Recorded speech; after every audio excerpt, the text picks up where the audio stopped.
Hi, and welcome back to our channel. Today we're going to learn about desensitizing a horse. Stay tuned.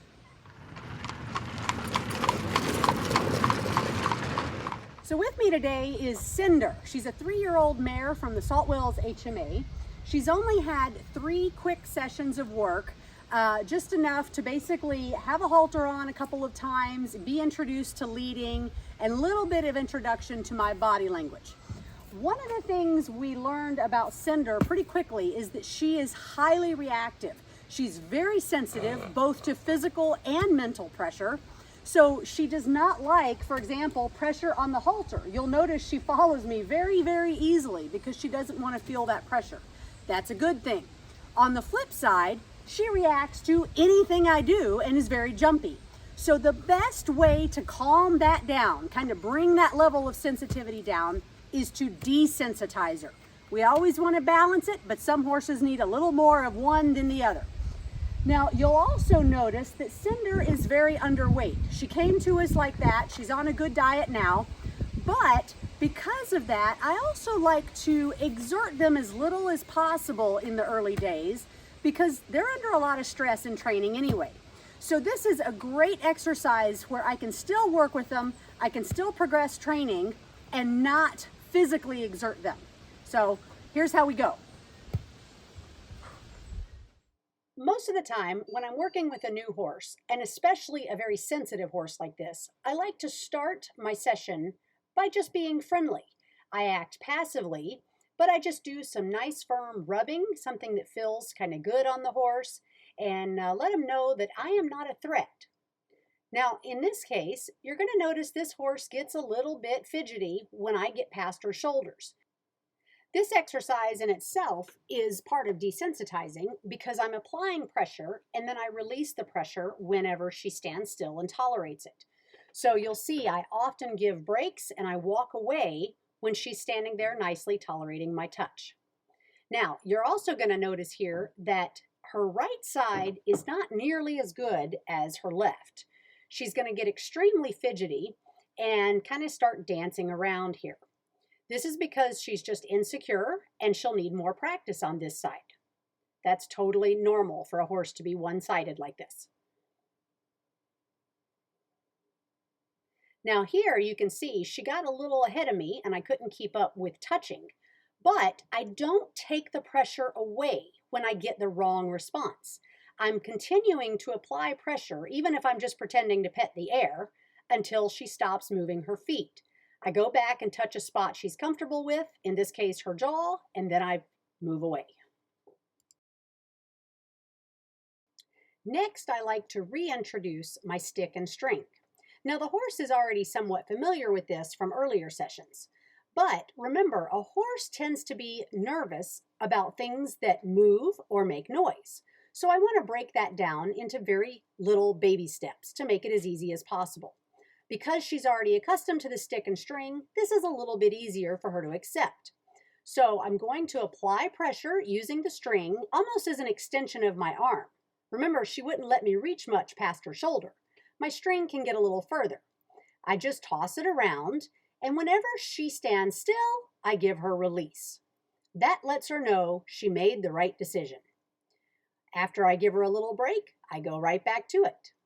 I also change sides frequently so she gets as much practice on one side as she does the other. I'll just continue repeating this lesson until I can get my string all over her body, wrapping around her legs, her neck, her rump, and generally touching her all over with the tip of my stick. That's when I know she's ready to move on. Next, I'm going to increase the pressure a bit by adding a lot more motion. So this is just a very flexible fiberglass stick that has a bunch of strips of fabric on it. It doesn't really make much noise, but it does add a lot more movement. So you can see her level of anxiety increases a bit. I'm simply going to walk around and set it up such that she feels like she's kind of chasing my stick. This tends to build a horse's confidence. It comes towards her and then away from her. If she walks towards it at any point, I move it away. That way she knows it's not a threat. When she's a little more relaxed, I start waving it around closer to her head. Eventually, I'm going to let it accidentally bumper right there. Now, obviously, it was an intentional bump, but I just move on like it never happened. I'll do this a couple of times until I get very little, if any, reaction out of her. So it bumps against her, and then I move on, constantly going from increasing pressure to decreasing the pressure. This will increase her level of confidence before I move on in intensity. As her confidence level increases, I'll continue increasing the pressure and moving further back on her body. For brevity, I'm going to speed up this section of video so you can still see what I'm doing, just at a slightly faster pace.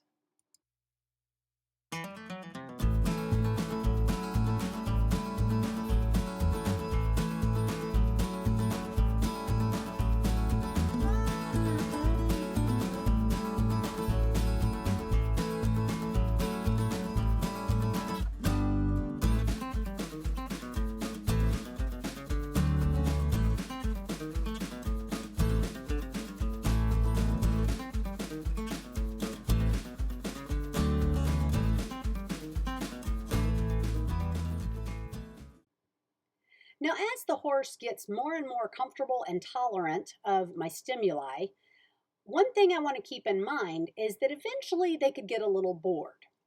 In addition, you want to balance sensitizing with desensitizing.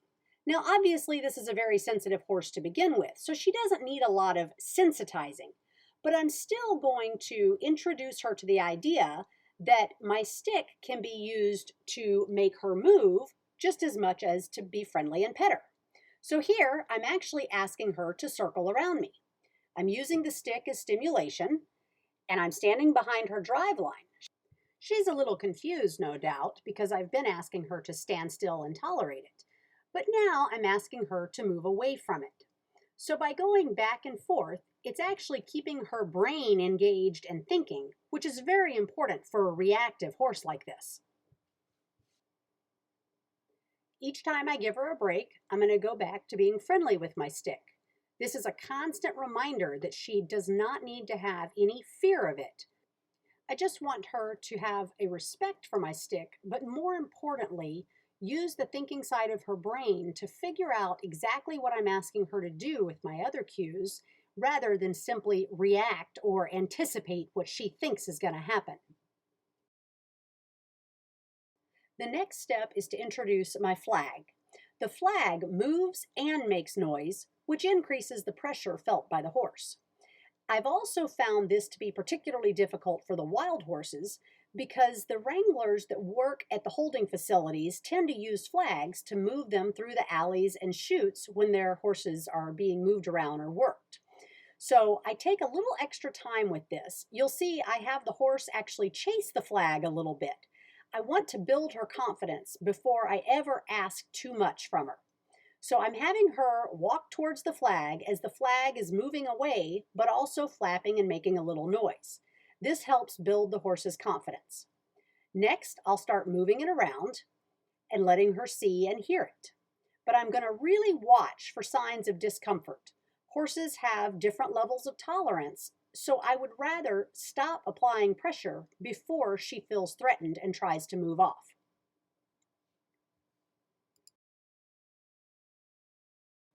Just like I've done at every other step, I gradually increase the motion around her head until I accidentally bump her with the flag.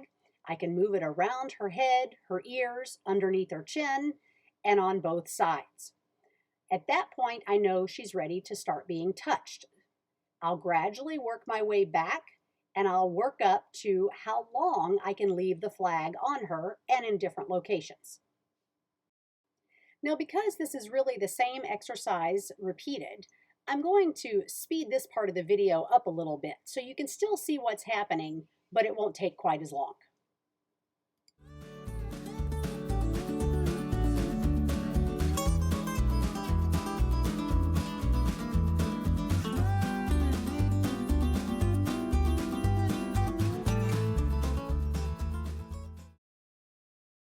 Once she accepts the flag all over her, I'm going to increase the stimulation yet again by really flapping the flag harder.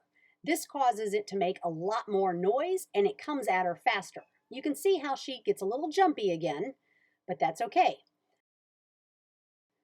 Now, sometimes the pressure just gets to be a little too much for her and she starts to move around. In this case, notice I'm not going to back off and be sneaky. I'm going to continue applying that pressure until she stops moving her feet, and then I'll give her release. After she's accepting it relatively well, I'll once again ask her to move her feet using my flag and other cues, and then ask her to come back and pet her with the flag. Again, with the major goal being to help her transition from the reactive side of her brain to the thinking side of her brain. I want her to think at each step to make the right decision. The next step I like to take is with a 20-foot yacht line rope. I like the feel of this rope because it moves nicely with my wrist and elbow movements. It does take a little practice if you're brand new to it, so you might want to practice on a fence or post to learn how to control the rope to make sure you don't hit the horse. But this is another tool I can use to really get her feeling things around her body. Remember, movement can be scary. So this is moving all around in different ways than the other tools I've used. It also allows me to really work on her legs. It introduces her to the idea of things touching her legs, bumping her legs, being up against her. It also associates her with things bumping her with a little less control than I had of the flags. Sometimes the little lash on the end of the rope might even smack and make a noise. It's not going to hurt her, but it does help desensitize her and bring that anxiety down as she gains confidence that it's not going to hurt her. Once again, for brevity, I'm going to speed up this portion of the video as I continue practicing this exercise until she stands very comfortably and confidently. After spending about 15 minutes working on desensitizing, I'll go back and once again attempt to pet on her.